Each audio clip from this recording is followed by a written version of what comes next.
बालासोर में अंतिम परीक्षण का काम पूरा होने में अब भी कम से कम 1 साल की देरी थी। हमने पृथ्वी के प्रक्षेपण के लिए श्रीहरिकोटा अंतरिक्ष केंद्र में विशेष सुविधाएं स्थापन की। इनमें से एक लॉन्च पैड, क्लॉक हाउस नियंत्रण उपकरण तथा चलित दूरमिति केंद्र शामिल थे। पृथ्वी उपग्रह को 25 फरवरी 1988 को सुबह 11:23 पर छोड़ा गया। यह देश के रॉकेट विज्ञान के इतिहास में एक युगांतरकारी घटना थी। निर्देशित मिसाइलों के क्षेत्र में एक आत्मनिर्भर देश के रूप में पृथ्वी के उद्भव ने संसार के सभी विकसित देशों को विचलित कर दिया। सामर्थ्यशील नागरिक अंतरिक्ष उद्योग और व्यवहार मिसाइल आधारित सुरक्षा प्रणालियों ने भारत को चुनिंदा राष्ट्रों के समूह में पहुंचा दिया था। लेकिन क्या एक पृथ्वी ही पर्याप्त होगा?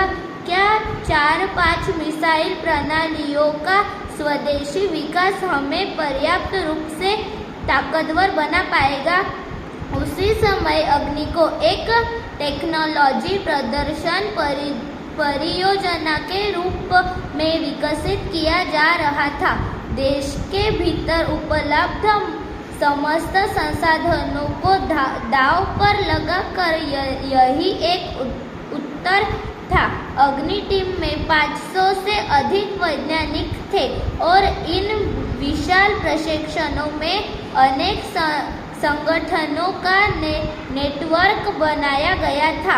का प्रशिक्षण 20 अप्रैल 1989 को निर्धारित किया गया। यह एक अभूतपूर्व अभ्यास होने जा रहा था। अंतरिक्ष प्रशिक्षण यान के विपरीत मिलाइन प्रशिक्षण के व्यापक स्तर पर सुरक्षा संबंधित खतरे शामिल होते हैं। प्रशिक्षण की पूर्व तैयारी की सारी गतिविधियों तक कार्यक्रम के अनुसार पूरी हो गई थी। निज समय हम 14 सेकेंड पर थे। कंप्यूटर ने सेकेंड दिया कि उपकरणों में से कोई एक ठीक से काम नहीं कर रहा है। इसे तुरंत सुधार लिया गया। इस बीच निचली रेंज केंद्र ने होल्ड के लिए कहा। अगले कुछ सेकंडों में जगह होल्ड की जरूरत पड़ गई। हमें प्रशिक्षण स्थगित करना पड़ा। मैं अपने टीम से सदस्यों से मिलने गया जो सदमे और शोक की हालत में थे। मैंने SLB टीम के अपने अनुभव को उनके साथ बांटा। मेरा प्रशिक्षण यान तो गिरकर समुद्र में खो गया था, लेकिन उनकी वापसी सफलता के साथ हुई। आपकी मिसाइल सभी तो आपके सामने है। वास्तव में आपने कुछ भी ऐसा नहीं खोया है जिसे 1-2 हफ्तों में काम से सुधारा जा सके।